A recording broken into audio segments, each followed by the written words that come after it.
Officer, I haven't committed any crime. Why am I in handcuffs? Cooper holds up a plastic bag. Cocaine.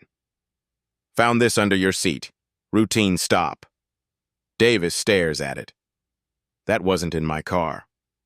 They all say that. Cooper's voice is cold. Black male, nice suit, expensive car. You people think you're special.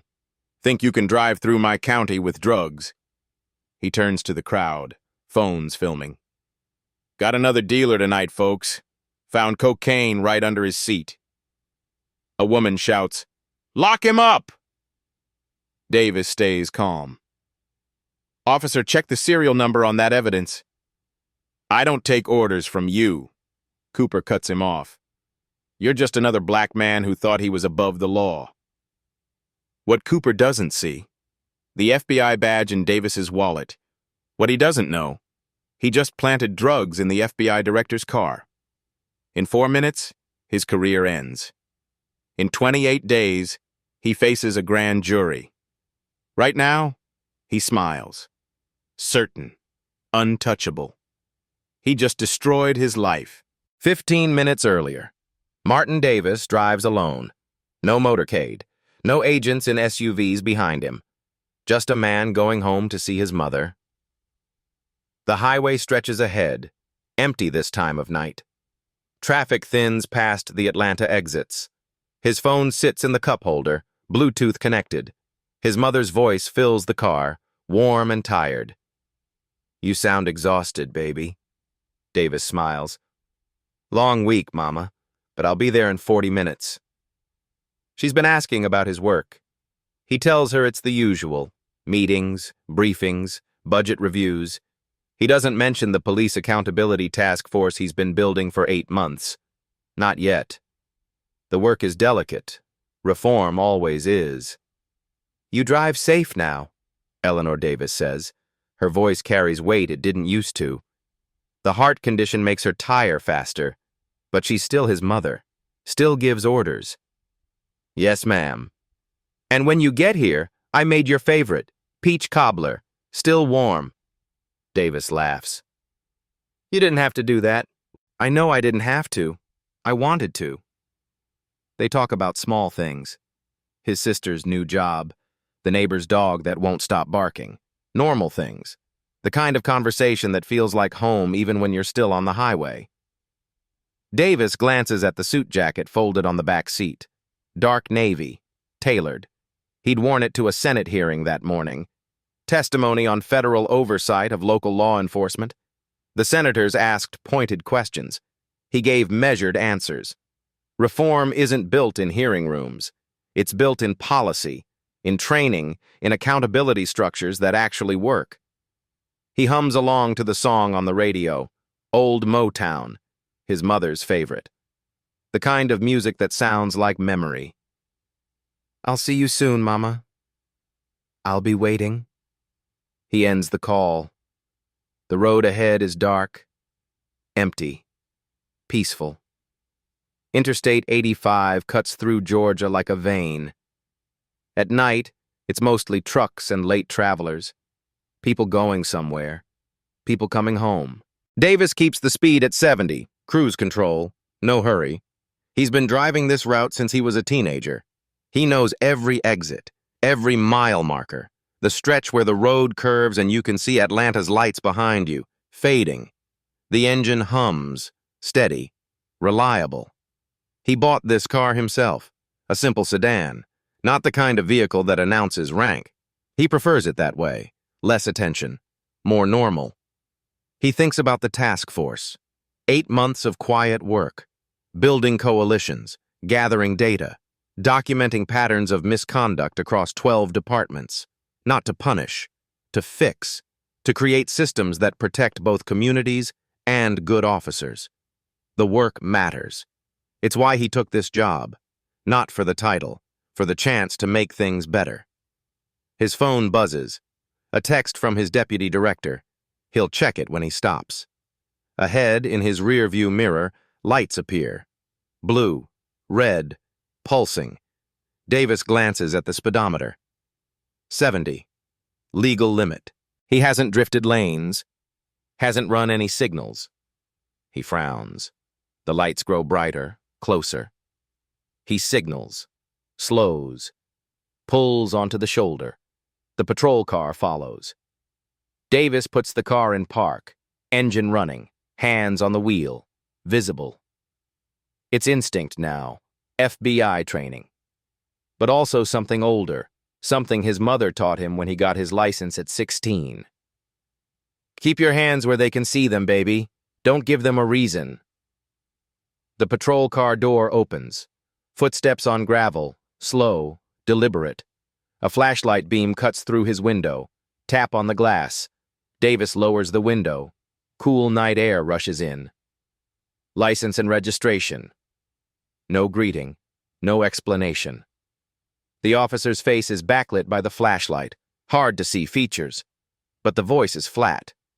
Professional in the way that isn't professional at all. Davis reaches for the glove compartment. Slow movements, obvious movements. He pulls out the registration, then his wallet, hands them over. The officer studies the license. Longer than necessary, shines the flashlight on Davis's face, then back at the license, then at the car's interior. Step out of the vehicle, sir. The word sir sounds hollow, like something recited because protocol requires it. Davis doesn't ask why, doesn't argue. He knows the statistics. He helped compile them. Young black men pulled over at 3 times the rate of white drivers in this county. Searches conducted at 4 times the rate. Use of force at 6 times. He opens the door, steps out. The air is warmer than expected. Late summer holding on. The officer circles the car, flashlight beam sweeping across the seats. The suit jacket catches his attention. Nice suit for someone driving through here this late? There it is. The assumption. The coding. Someone. Through here. Davis says nothing. The officer walks back to his patrol car. Davis hears the radio crackle. Hears the officer's voice, lower now, talking to dispatch. Running a stop. Possible 23. 23. Code for drug suspect. Davis knows the codes. Every agent knows the codes. He hasn't run any stop. There was no stop to run. The minutes stretch. Davis stands by his car, hands at his sides, waiting. Cars pass on the highway. Headlights sweeping. None slow down. No one stops. Why would they? Just another traffic stop. Just another night. The officer returns. Doesn't hand back the license yet. I'm going to need you to open the trunk. May I ask why? Routine inspection. Davis knows his rights, knows the Fourth Amendment, knows that without probable cause he can refuse. But he also knows what happens when black men refuse. How quickly routine becomes resisting. How quickly compliance becomes survival. I'll open it, Davis says. He moves to the driver's side, presses the trunk release. The trunk pops open with a soft click.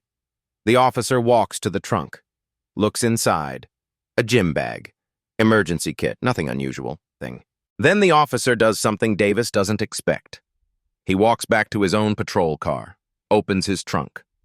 Davis can't see clearly from where he stands, but he hears it. The sound of a trunk opening, a compartment sliding, something being retrieved. The officer returns, hands in blue gloves now, gloves that weren't on before. Davis's pulse quickens. Not panic, recognition. He's read the reports, documented the patterns, heard the testimonies, but reading about it and experiencing it are different things. The officer crouches by the driver's seat. His hand moves under the seat, slides something into place. Then he stands, walks around the car, opens the driver's door again, leans in, searching, performing. 8 seconds later, he straightens, holding a small plastic bag. Found this under your seat. Davis stares at the bag. Clear plastic, white powder, maybe 2 grams. That's not mine. The officer smiles. Small, cold. They all say that. The handcuffs come out fast, metal clicking. cold against Davis's wrists. Tight. Too tight. You're under arrest for possession of a controlled substance. Davis keeps his voice level. Officer, I need you to listen carefully. Save it for booking. The officer pushes him toward the patrol car, not gentle. A hand on his shoulder. Pressure. Authority. Power. Other cars pass. Headlights, taillights, red streaks in the dark. The world keeps moving. Indifferent. The officer radios dispatch. I have a 23 in custody, requesting transport. Davis stands beside the patrol car, hands cuffed behind his back. The metal bites into his wrists. The night air feels different now. Heavier. He counts his breaths. Training kicking in. Note the details. The badge number. The time. The procedural violations. Body cam location. Chest mounted. It will capture everything. The officer is logging the arrest, writing notes. Davis can hear the pen scratching paper. Davis speaks. Calm. Too calm. Officer, you need to call your supervisor, now. The officer looks up from his notepad. His expression shifts. Annoyance. Maybe something else. Uncertainty. What did you say? Call your supervisor. I don't take orders from you. Davis doesn't argue, doesn't explain. Not yet. Let the officer make his choices. Let the body cam record those choices. The officer steps closer. His voice drops. Not softer. Harder. You people always think you're special. Think rules don't apply. There it is. You people. Not even trying to hide it now. Davis stays silent, breathing steady. His FBI training runs through procedures in his head. Document. Observe. Let them talk. Let them reveal themselves. The officer pulls out his phone, takes a photo of the evidence bag, then of Davis standing in handcuffs, evidence documentation, or trophy. Hard to tell the difference sometimes. This your car? The officer asks. Yes. Registered to you? Yes. And you expect me to believe you don't know about the cocaine under your seat? I expect you to follow procedure. Call your supervisor, check my ID again, and think very carefully about what happens next. The officer's jaw tightens. He's not used to this. Suspects don't usually sound like this, don't usually stay this calm. He walks back to his patrol car, gets on the radio. Davis can hear fragments, raised voice, defensive tone. Routine stop. Found substance. Suspect is being difficult. Another patrol car appears, lights flashing. Backup. Called earlier, Davis realizes. This was planned. The quota, the numbers, the easy arrest. A second officer approaches. Older. Sergeant stripes on his sleeve. What do we have? Traffic stop. Found cocaine. Suspect's acting weird. Wants a supervisor. The sergeant looks at Davis. Takes in the suit visible through the car window. The sedan. The calm demeanor. Something doesn't fit the narrative. ID? The first officer hands over Davis's license. The sergeant studies it. His eyes widen, barely noticeable. But Davis sees it. Where did you find the substance? Under the driver's seat, standard search. He consent to the search? A pause. Brief. Telling. I had probable cause. What cause? Another pause. Suspicious behavior. The sergeant looks at Davis again, then at the first officer. Let me see the body cam footage. It's all there. Standard procedure. Let me see it anyway. They move to the patrol car. Davis stands alone now, hands still cuffed, cold metal, tight grip. His shoulders ache. The position is designed to be uncomfortable, to break you down, make you compliant. Traffic continues on I-85. A semi-truck roars past, air horn blaring, gone in seconds. Davis thinks about his mother, waiting. Peach cobbler getting cold. She'll worry if he doesn't arrive soon. He thinks about the task force. 8 months of work, documentation, patterns. Stories like this one. Except those stories came from people with no power, no recourse, no badges of their own. The sergeant returns. His face is unreadable. "Sir, I apologize for the inconvenience. We're going to need to straighten some things out." "I understand," Davis says. "But first, I need you to uncuff me, and I need you to secure that evidence bag, serial number visible, because in about 7 minutes, 3 FBI vehicles are going to arrive, and they're going to want to see how you handle evidence that was planted." Both officers freeze.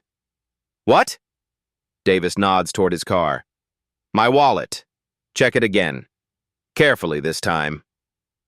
The first officer, the one who stopped him, suddenly looks smaller, his confidence draining. He reaches for the wallet, opens it. Federal Bureau of Investigation. Director, Martin Davis. The badge gleams under the patrol car lights. Gold. Official. Undeniable. The sergeant's face goes pale. The first officer's hand shakes. "Sir, there must be a mistake. I was just—" Davis cuts him off, his voice still calm, still measured, but carrying weight now. "What you were just doing is on camera, your body cam, time-stamped, every second, from your trunk to my car, from the bag to your hand to under my seat, all of it." The officer opens his mouth, closes it, opens it again. "I was following protocol. You were planting evidence. That's not— I found it. It was there. In 6 months, that cocaine was logged as evidence in a case you worked. Case number 2024-0683. Your arrest, your seizure, evidence that should have been destroyed. Instead, it's here, in my car. Serial number HG7629. You want to explain that?" Silence. The sergeant steps back, reaching for his radio. But Davis speaks first. "I've already called it in. FBI Field Office, Atlanta. They're en route. So are Internal Affairs. And you need to make a decision right now. Do this the easy way, or the hard way." The first officer's face twists. Panic, anger, calculation. He's weighing options, running scenarios. "Take the cuffs off," the sergeant says.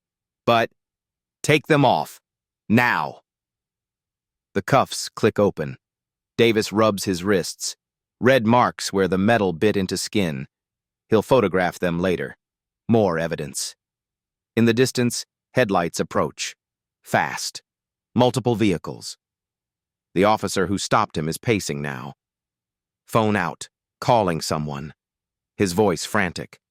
The sergeant stands apart. Professional distance, already separating himself from what's coming. 3 black SUVs pull onto the shoulder. Doors open. Agents step out. Dark suits, FBI shields visible. Agent Rachel Bennett exits first. She's worked with Davis for 6 years. She sees him, sees the situation. Her jaw sets. She walks past the officers, straight to Davis. "Director?" "Rachel, secure the scene. I want that evidence bag logged. I want his body cam footage preserved. And I want both these officers' names." Bennett nods, turns to the sergeant. "Your names. Now." The sergeant complies. The first officer is still on his phone. Bennett walks over, ends the call with one gesture. "You're going to want a lawyer," she says. The scene transforms in minutes. What was a routine traffic stop becomes a federal crime scene. Yellow tape, evidence markers, agents photographing everything. The patrol car, the trunk, the ground where the officer walked. Officer Bradley Cooper stands by his vehicle. 12 years on the force, 38 complaints, 0 discipline. Tonight, that record ends. He watches the agents work. Professional. Thorough. Every movement documented. His body cam is removed, sealed in an evidence bag. His trunk opened. Inventoried. They find the compartment. Hidden. Not standard equipment. Inside, 3 more bags. Same type. Same serial numbers. Evidence that should have been destroyed months ago. Cooper's face drains of color. Bennett approaches Davis. We have enough. Body cam shows the plant. Serial numbers match previous seizures. All from cases he worked. How many? 3 bags in the trunk. All cataloged evidence. None destroyed per protocol. Davis nods. He's not surprised. This is the pattern. The same pattern he's seen in reports from 12 departments. Officers keeping evidence, reusing it, meeting quotas, earning bonuses. Cooper finally speaks. His voice shakes. Director Davis, sir, I apologize. I didn't know. You didn't know who I was, Davis says. That's not an apology. That's regret you got caught. No, sir, I mean... How many others? What? How many other people did you do this to? People who weren't FBI director? People who couldn't call federal agents? People who spent time in jail because you needed to meet your numbers? Cooper looks at the ground. How many? No answer. Bennett's phone buzzes. She checks it. Looks at Davis. IA wants to open the file tonight. Full investigation. Do it. The sergeant who arrived as backup approaches, his face careful. Director Davis, on behalf of DeKalb County Sheriff's Department, I want to assure you... Davis raises a hand. Don't. Don't assure me of anything. Just cooperate with the investigation. Yes, sir. And call your sheriff. Tell him what happened here. Tell him I want every case Officer Cooper worked in the last 12 years reviewed. Every arrest, every seizure, every complaint. The sergeant swallows. That's a lot of cases. I know. More vehicles arrive. Crime scene unit, IA investigators, a prosecutor from the U.S. Attorney's Office. The shoulder of I-85 becomes a parking lot. Cooper sits in the back of an FBI vehicle now. Not arrested, not yet, but detained, secured. His career ending in real time. Bennett hands Davis his wallet, his license, his phone. Your mother called 3 times. Davis checks the time. Nearly midnight. He was supposed to be there by 11. He calls her back. She answers on the first ring. Martin? Baby, where are you? I was worried. I'm okay, Mama. I'm sorry. Something came up at work.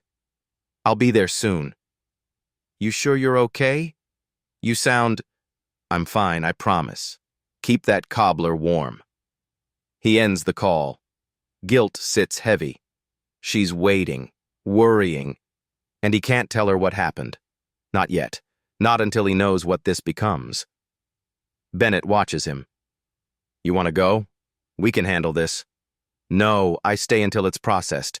Every piece of evidence, every statement. This needs to be airtight. It already is. We have him on video planting evidence. That's Cooper. I want the system that protected him. Bennett understands.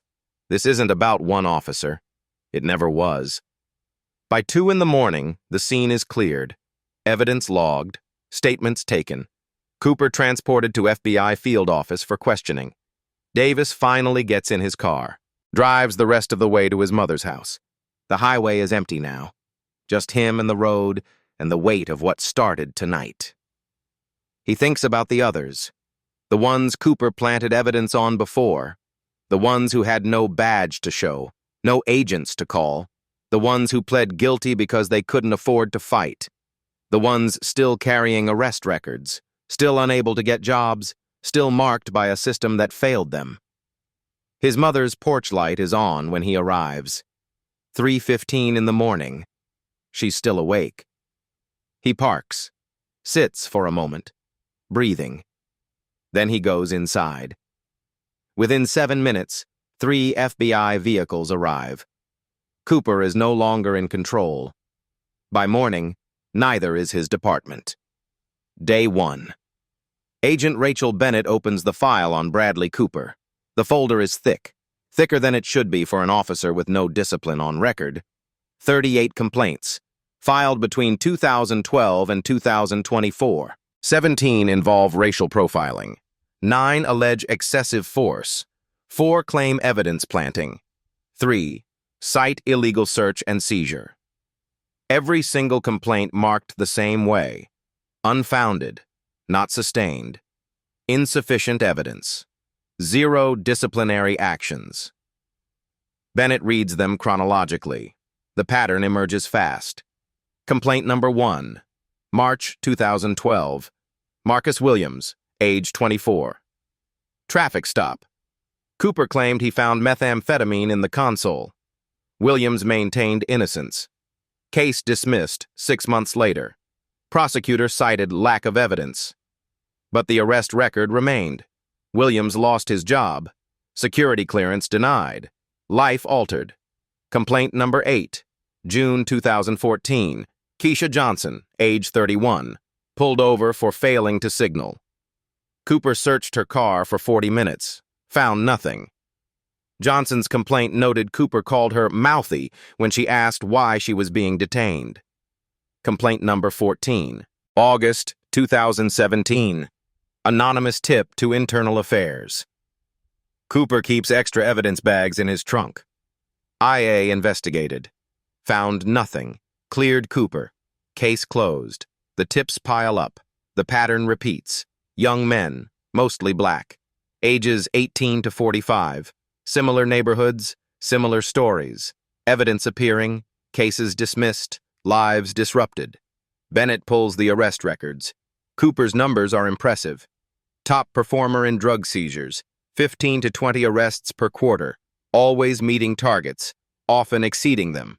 She cross-references with conviction rates. 67% of Cooper's drug arrests result in dismissal or plea bargains to lesser charges. Department average is 23%. The math doesn't lie. Day 3. Forensic results arrive. The cocaine found in Davis's car. Serial number HG7629. Evidence database shows it was logged March 4, 2024. Original arrest. Cooper traffic stop, DeKalb County. Defendant pled to possession. Case closed. Evidence should have been destroyed per 90-day protocol. Instead, it sat in Cooper's trunk for 6 months. Waiting. The 3 additional bags found in Cooper's compartment. All match evidence from previous arrests. All Cooper's cases. All should have been destroyed. The forensic team's conclusion is clear. The substances found in Director Davis's vehicle and Officer Cooper's trunk are previously cataloged evidence from closed cases. This constitutes evidence tampering, theft of government property, and potential basis for overturning multiple convictions. Bennett forwards the report to the U.S. Attorney.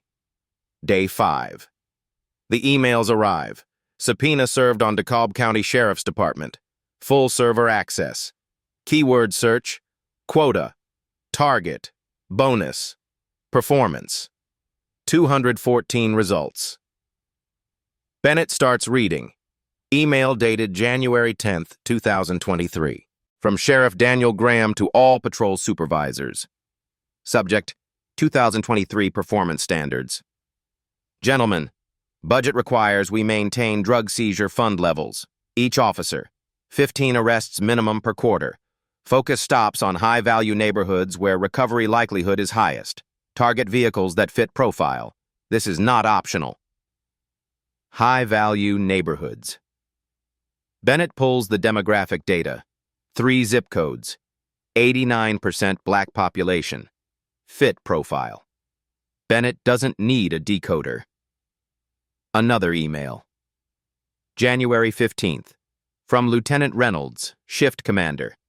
Subject: Incentive Program. Per Sheriff's Directive, $500 per drug arrest. $1,500 for seizures over 5 grams. Bonuses paid quarterly. Bennett does the math. Cooper's bonus earnings for 2023, $38,200. Money. Always money. More emails. Performance reviews praising Cooper. Bonuses approved. Complaints suppressed. The system revealed in its own words. Day 8. The whistleblower walks in. Deputy Alan Morris, 48 years old, 23 years on the force. Cooper's partner for 15 of those years. He sits across from Bennett, hands shaking, coffee untouched. "I can't do this anymore," he says. "Can't do what?" "Stay silent." Morris hands over a thumb drive. "Everything's on here. Emails, quota sheets, performance metrics, orders from Graham, conversations I recorded." "Why now?" Morris looks at his hands. "I watched that body cam footage. The one with Director Davis. 50 times I watched it. And every time I saw myself. Standing back. Letting it happen. I've been a coward for 15 years. His voice breaks. "I have 3 daughters. The youngest asked me last night, 'Daddy, do you catch bad guys?' What do I tell her? That I protected them?" Bennett leans forward. "Tell me what you saw." "I saw Bradley plant evidence twice. Once in 2019. Once in 2023. I didn't report it. I was afraid." "Of what?" "Of being pushed out. Of losing my pension. Of being called a rat. The union protects guys like Cooper. If you speak up, you're done." "What else?" Morris exhales. "He kept bags in a hidden compartment, blue gloves in the trunk. He'd radio me to hang back during searches, give him space. I knew what it meant. I looked away." "The quota system. You knew about that?" "Everyone knew. Graham made it clear. Hit your numbers or you're riding a desk. Top performers get promoted. Bottom performers get pushed out. It wasn't about public safety. It was about budget." Bennett takes the thumb drive. "This could end your career." "I know, but if I don't do this, I can't look at my daughters anymore." Day 10. Financial audit complete. Georgia State Auditor subpoenaed the drug seizure fund records. DeKalb County receives $1.2 million annually from drug-related forfeitures and fines. Distribution, 40% to County General Fund, 60% to Sheriff's Department, Department Distribution, 55% equipment, 45% performance incentives. Officer bonuses, 2023 to 2024, $683,000 total. Top earners, Cooper, $38,000. Officer Miller, $35,000. 6 others in the $20,000 plus range. Direct financial incentive to make arrests. Regardless of legitimacy, Bennett builds the case brick by brick. Complaint records. Pattern of abuse. 0 accountability. Forensic evidence. Serial numbers prove planting. Email documentation. Quota system from the top. Whistleblower testimony. Insider confirmation. Financial records. Motive established. She maps it geographically. 89% of Cooper's arrests cluster in 3 zip codes. All majority black neighborhoods. All labeled high value in Sheriff Graham's directives. She maps it temporally. End of quarter spikes. Month-end surges. Arrests correlating with bonus payout schedules. She interviews victims. 5 agree to go on record. Marcus Williams. I lost my job, my career, my reputation for something I didn't do. Keisha Johnson. I can't drive without panic attacks now. I see a cop, I freeze. James Taylor. Complaint number 23. He beat me, hospitalized me, then planted drugs, then lied in court. Anonymous. Complaint number 31. I did 6 months before charges were dropped. 6 months. My kids went to foster care. And Martin Davis. I'm FBI director, and even I almost became another statistic.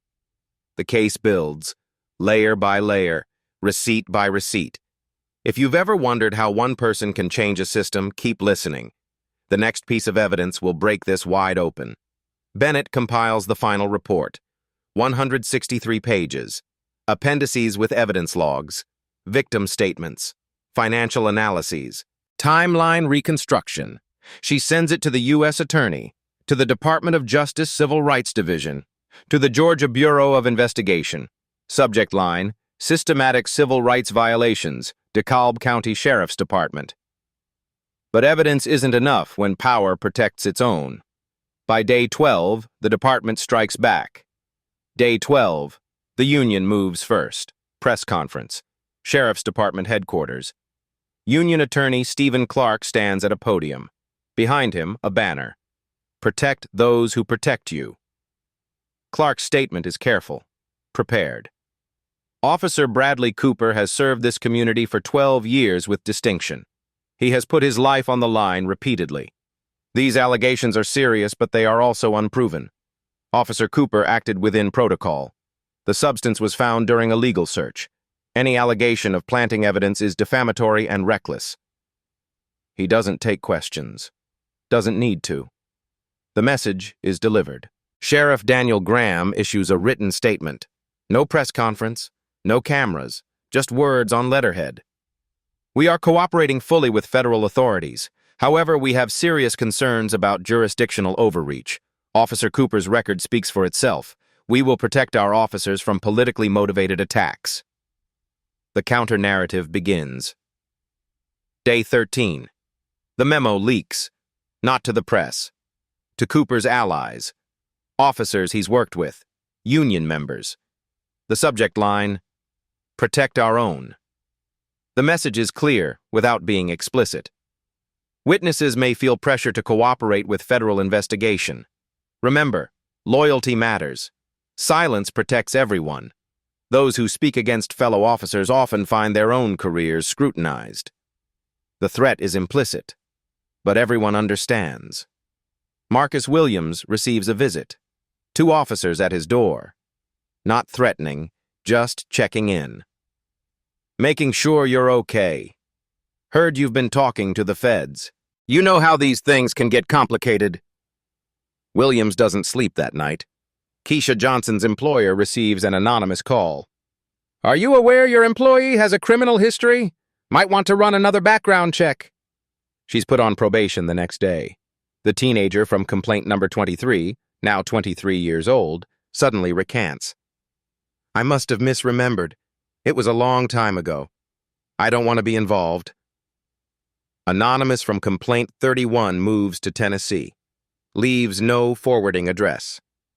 Alan Morris, the whistleblower, receives a text at 3 in the morning. Unknown number. Snitches don't retire. Pensions can be reviewed. His wife finds flowers on the porch the next day. No card, no signature. Just flowers. The message is clear. Day 14. The character assassination begins.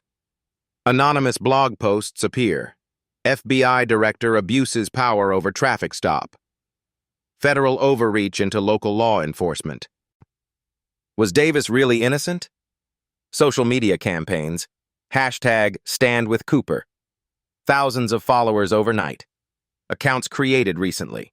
Coordinated messaging. Selective facts leaked. Davis has FBI security detail available. Why was he driving alone? What was he doing in that neighborhood at that time of night? The insinuation is subtle, but effective. Radio talk shows, call-ins supporting Cooper. He's a good man. He's kept our streets safe. This is a witch hunt. Television interviews, retired officers praising Cooper, current officers defending him. I'd trust him with my life. The narrative shifts. Cooper becomes the victim. Davis becomes the aggressor. Federal government becomes the villain. Day 15. The pressure intensifies. 5 potential witnesses stop returning FBI calls. 2 lawyers withdraw from representing complainants. Conflicts of interest cited. No further explanation. Morris's pension review is initiated. Irregularities found. No details provided.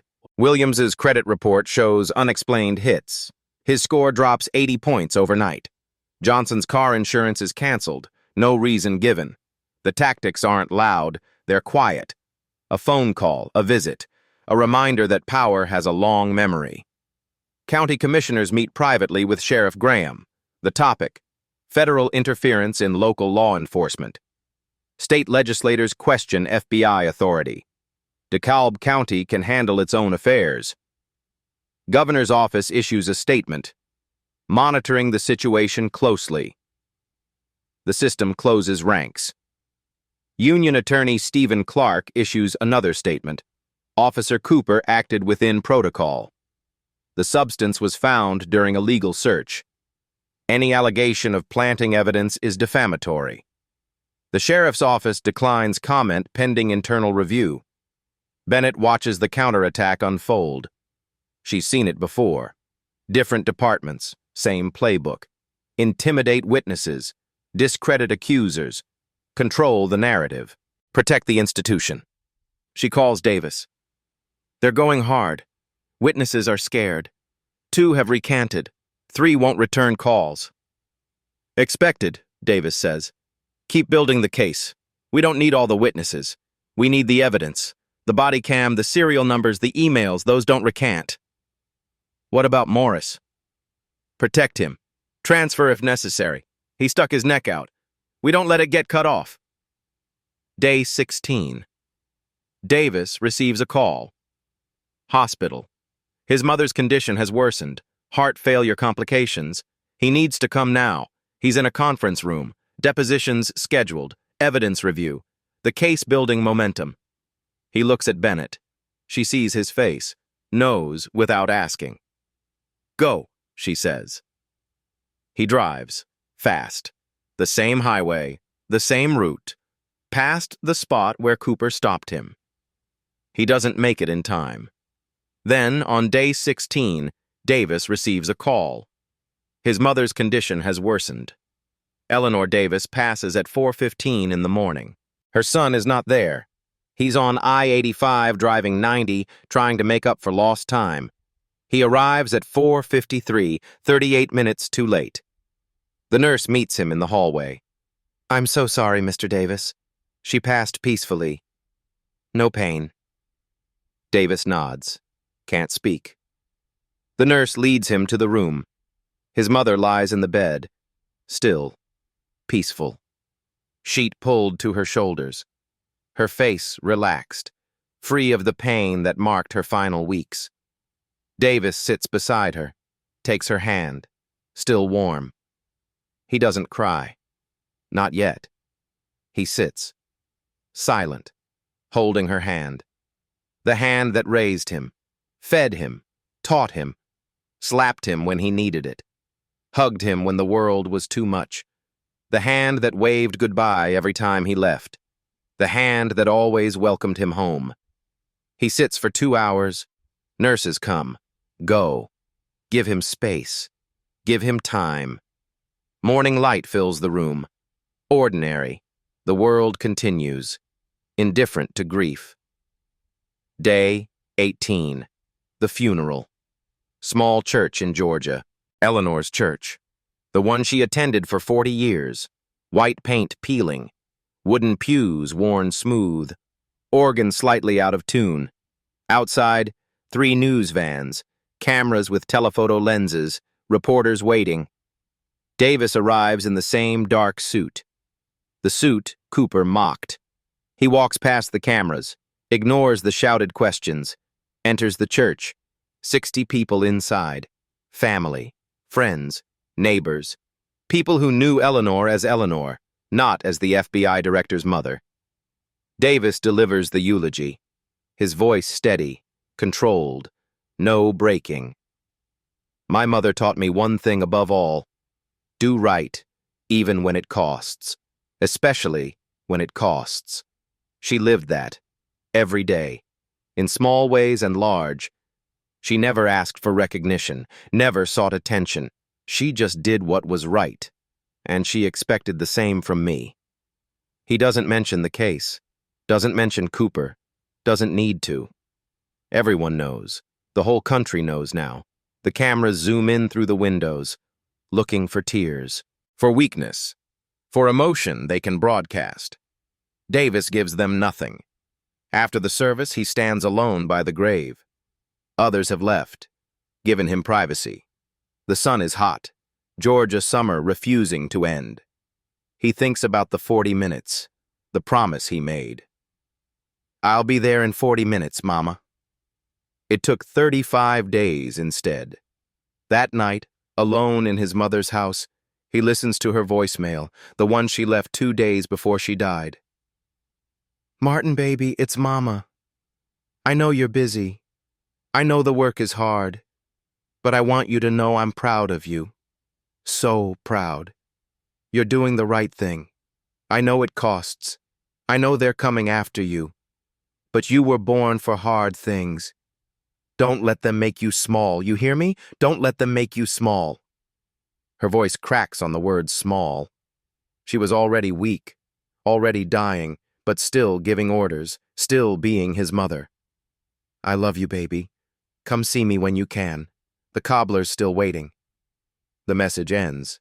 Davis closes his eyes. The doubt creeps in. The question he's been avoiding. Was it worth it? Was this case worth losing those final days with her? Worth missing her final moments? He thinks about the 256, the ones who had no one. No FBI badge, no recourse, no voice. He thinks about Marcus Williams, Keisha Johnson, the teenager who lost 6 months, the hundreds more in other departments facing the same system. He thinks about his mother's words. Born for hard things. The answer comes slow, painful, but certain. Yes, the work matters. The cost is real. But the work matters. He wipes his face. One tear. Just one. Then he calls Bennett. "What do we have?"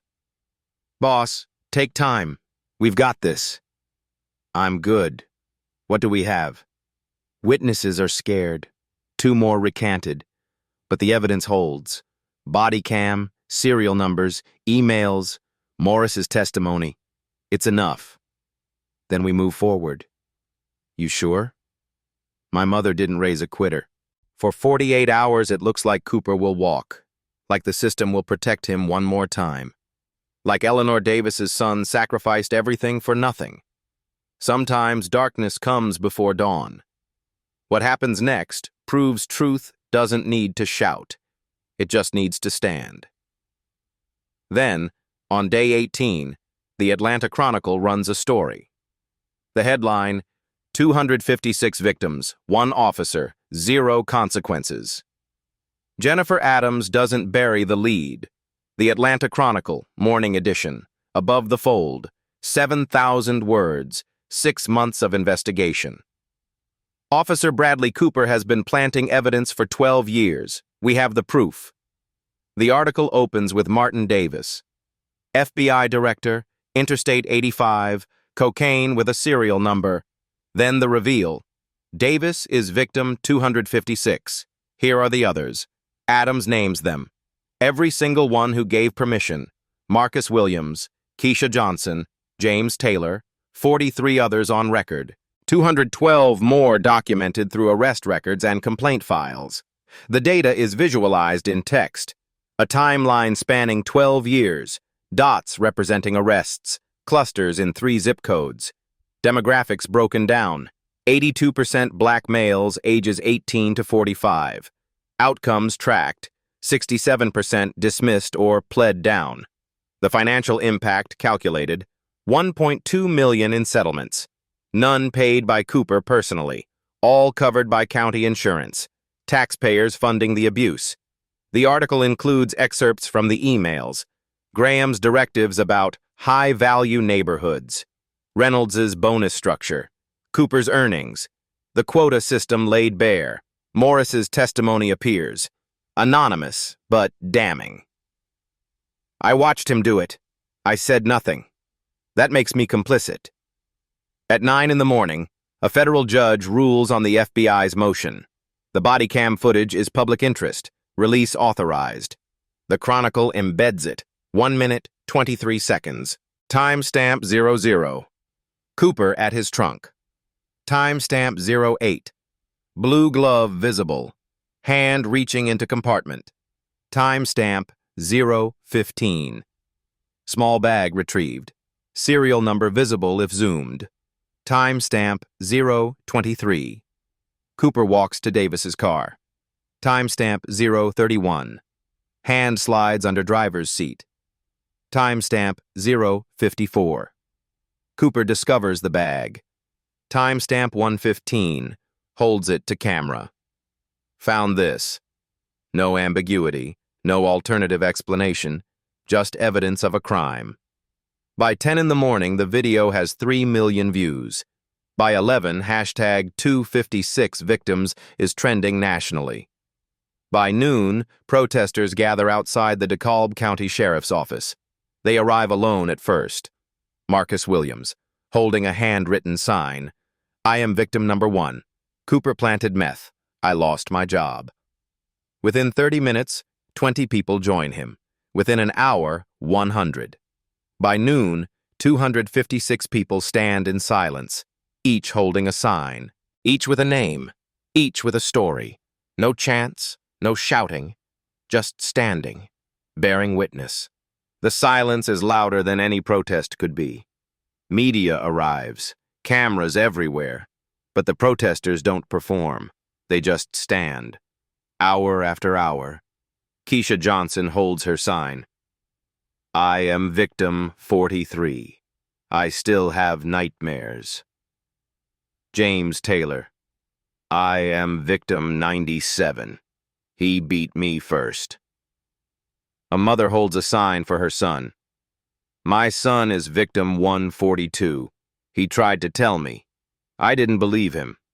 I believe him now. The vigil continues for 6 hours. People taking shifts. Solidarity building. At 3 in the afternoon, Congressman Warren tweets, Federal inquiry needed. Pattern is undeniable. Accountability is mandatory.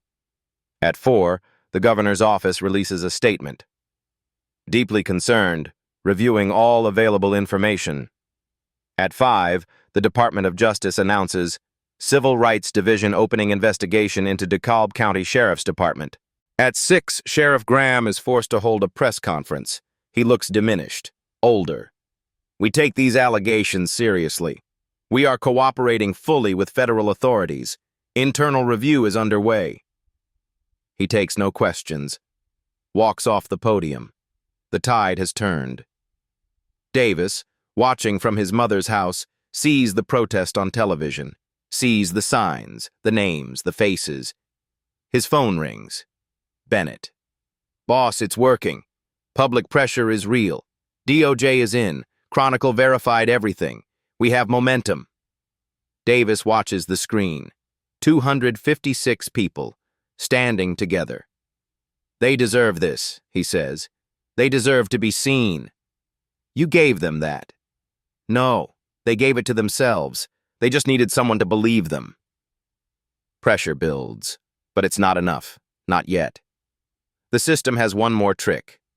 Until someone on the inside decides he's done playing along. Day 21. Alan Morris walks into the FBI field office. No appointment. He bypasses the reception desk. Walks straight to the elevator. The security guard recognizes him from the investigation. Lets him through. He finds Bennett's office. Knocks once. Enters without waiting. I have more, he says. Bennett looks up from her computer. Morris looks worse than last time. Unshaven. Eyes red. Hasn't slept. More what? He pulls a thumb drive from his pocket, sets it on her desk. 15 years of emails, performance reviews, directives from Graham, everything. Bennett picks up the drive. Why now? You already gave us your testimony. Because I watched the protest yesterday, 256 people, standing there, and I realized I knew some of them. I was there for their arrests. I stood back. Let it happen. I need to make this right. Bennett plugs in the drive. The files load, folders organized by year, hundreds of documents. Morris points to one folder. Start there, January 2023. Bennett opens it. An email from Sheriff Daniel Graham. Subject, 2023 Performance Standards. She reads aloud. Focus stops on high-value neighborhoods. Target vehicles that fit profile. Monthly quota non-negotiable. Morris nods. High value means money. Profile means race. Everyone knew what he meant. Another email. April 2023. From Graham to Cooper and 7 other officers. Cooper, Miller, 6 others. Exceeded targets. Bonuses approved. Keep up the excellent work. Bennett scrolls through more emails. The pattern is systematic. Top down. Institutionalized. July 2024. Graham to all supervisors. Reminder, 15 arrests per officer per quarter. No exceptions. Performance reviews will reflect compliance. Morris's voice is quiet. It wasn't just Cooper. It was policy. Graham created the incentive. Cooper just executed it. Bennett finds another email. September 24th, 2024. The day after Davis's stop. From Graham to a PR consultant. Subject, urgent, FBI director incident. Cooper stopped the FBI director. Yes, that FBI director. Drug plant on body cam. Need crisis management now. Budget unlimited. The PR consultant's response. On it. Can we discredit the director? Graham's reply. Try everything. Bennett looks at Morris. This is conspiracy. From the top. This isn't just Cooper, this is Graham. Reynolds. The whole command structure. Morris pulls out another document. Handwritten notes. His own. Roll call conversations. Things Graham said that weren't in emails. I don't care how you hit your numbers, just hit them. Find the dealers before they find you. High-value targets are waiting. He slides the paper across the desk. My handwriting. My notes. Dated. I kept them because part of me knew this day would come. Bennett reviews the documents. Email after email, quota enforcement, bonus structures, racial profiling directives, evidence management irregularities, union coordination to suppress complaints. This changes everything, she says. I know. You understand what this means? Cooper goes down, but so does Graham, Reynolds, maybe a dozen others. The department gets put under federal oversight, maybe dissolved entirely. Morris nods. Good. It should be. Because what we've been doing isn't policing, it's predation. Bennett's phone rings. Davis. Tell me you have something, he says. We have everything. Morris just brought us Graham's emails, quota directives, racial profiling orders, PR conspiracy after your stop. It's all here. Silence on the line. Then, can you prove it came from Graham's account? Already verified. IT forensics confirms. These are authentic. Then we're not prosecuting one officer. We're dismantling a department. That's what I'm saying. Good. That's what we should have been doing all along. Call the U.S. attorney. Grand jury needs to see this, all of it. Bennett looks at Morris.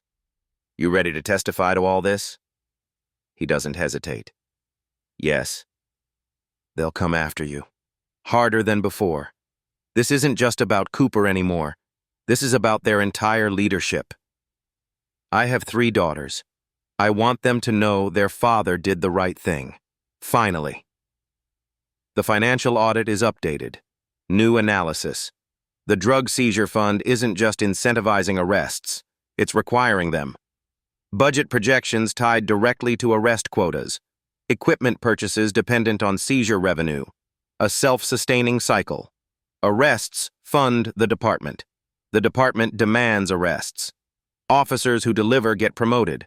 Officers who don't get pushed out.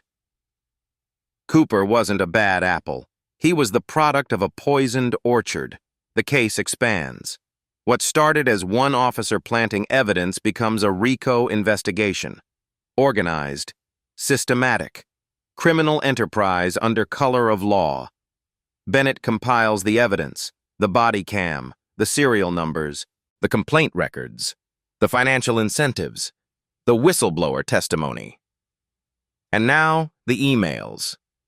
Direct from the sheriff, proving intent, proving knowledge, proving conspiracy. The grand jury convenes in 6 days. Cooper will testify. So will the sheriff. Neither knows what's waiting. Day 28. Federal Courthouse, Atlanta. The grand jury room is small. No cameras, no press. 12 citizens, 8 women, 4 men. A cross-section of the county Cooper claimed to serve. Cooper sits at a table, his attorney beside him.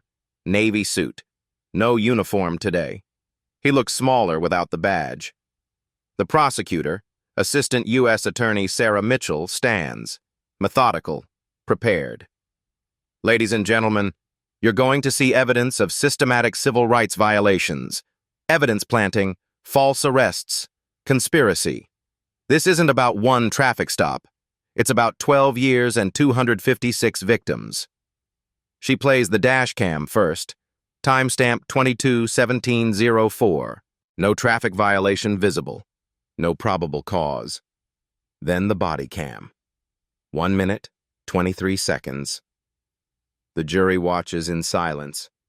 Cooper's hand in his trunk, the blue glove, the bag, the placement, the fake discovery. Mitchell pauses the video. You just watched Officer Cooper commit a federal crime. On camera. Now let me show you why. The forensic report, serial number HG7629, logged March 4th, found September 23rd, same physical evidence, 6 months later, in a different person's car. The complaint records, 38/12 years, chart displayed, names, demographics, outcomes, 0 discipline. Juror number 7 shakes her head. The emails, Graham's directives. Focus on high-value neighborhoods, target profile, quota non-negotiable. The bonus structure, $500 per arrest, $1,500 for seizures. Cooper's earnings, $38,200. Mitchell's voice is steady. Officer Cooper had a financial incentive to plant evidence, and he did, 256 times. Morris testifies via video deposition. His face fills the screen. I watched him do it. Twice that I saw. Probably more I didn't. He kept bags in a hidden compartment, blue gloves in the trunk. We all knew. Cooper stares at the table, betrayed by his partner. 5 victims testify. Marcus Williams, Keisha Johnson, James Taylor. 2 others, each telling their story, each describing the same pattern. Stop. Search. Discovery. Arrest. Life altered. Martin Davis testifies last. FBI Director. Calm. Factual. Devastating. I'm trained to document. To observe. To stay calm under pressure. And even with all that, I almost became another statistic. That should terrify us. Cooper's attorney tries. Body cam footage is inconclusive. Chain of custody procedures were followed. Mitchell responds. We see him plant the drugs. That's conclusive. And yes, he followed procedures for evidence he planted. That makes it worse, not better. The attorney shifts. My client has served for 12 years. Yes, 12 years of systematic civil rights violations. That's not a defense. That's an aggravating factor. Cooper's attorney argues the body cam footage is inconclusive, that chain of custody procedures were followed. But 12 grand jurors, after reviewing all evidence, see it differently. Cooper is offered the chance to testify. Fifth Amendment. He declines. The jury deliberates 90 minutes. They return. The forewoman, a school teacher in her 50s, stands. Has the grand jury reached a decision? Yes, Your Honor. She reads. Count 1, planting evidence, true bill. Count 2, falsifying police reports, true bill. Count 3, deprivation of rights under color of law, true bill. Count 4, conspiracy to violate civil rights, true bill. 4 counts, 4 indictments. Cooper's face drains. His attorney closes his file, already planning the next move. But Mitchell isn't finished. Your Honor, we have additional indictments. Sealed documents opened. Sheriff Daniel Graham, Lieutenant Reynolds, 3 other officers, Union President, all indicted. Conspiracy, obstruction, civil rights violations. The system that protected Cooper now faces the same justice. Bond hearing. Cooper, $500,000, GPS monitor, no firearm, surrender passport. He posts bond, but his career is over. Outside, victims' families wait. Quiet satisfaction. No celebration, just relief. Davis watches from a distance. No statement needed. The indictments speak. The indictment is not the end, it's the beginning. Bradley Cooper is fired 48 hours after the indictment. He will face trial in 6 months. 4 other officers are placed on administrative leave. Sheriff Graham resigns under pressure. DeKalb County announces reforms. Body cams mandatory, no discretion to turn off. Quota systems banned, written into policy. Independent Civilian Oversight Board with subpoena power. Evidence protocols. Electronic tracking, no single officer handling. 256 cases under review. 189 arrests will be expunged. 34 convictions being appealed. Estimated $8.5 million in settlements. Martin Davis speaks once. Press conference. FBI headquarters. This case was never about me. I was victim 256. There were 255 before me. They deserve more than an apology. They deserve a system that works. He doesn't take questions. The statement stands alone. Cooper's trial is set for March. Graham's for April. Morris will testify. So will the 256. The reforms are announced. Implementation begins. In DeKalb County. In 14 other departments under DOJ review. Across America. A badge can plant evidence, but it cannot bury truth. And when truth stands, even power must kneel. The badge doesn't place you above the law. It binds you to it. September 23rd, Interstate 85. A stop that changed everything, not because of who was stopped, but because of what it proved. No one is untouchable when the truth has witnesses. If this story reminded you why accountability matters, share it. If it made you think about systems that protect power instead of people, leave a comment. If you want more stories where justice doesn't just knock but breaks the door down, subscribe. Because power doesn't police itself. We do. Martin Davis drove home on September 24th. 40 minutes became 35 days. But he got there. So did justice.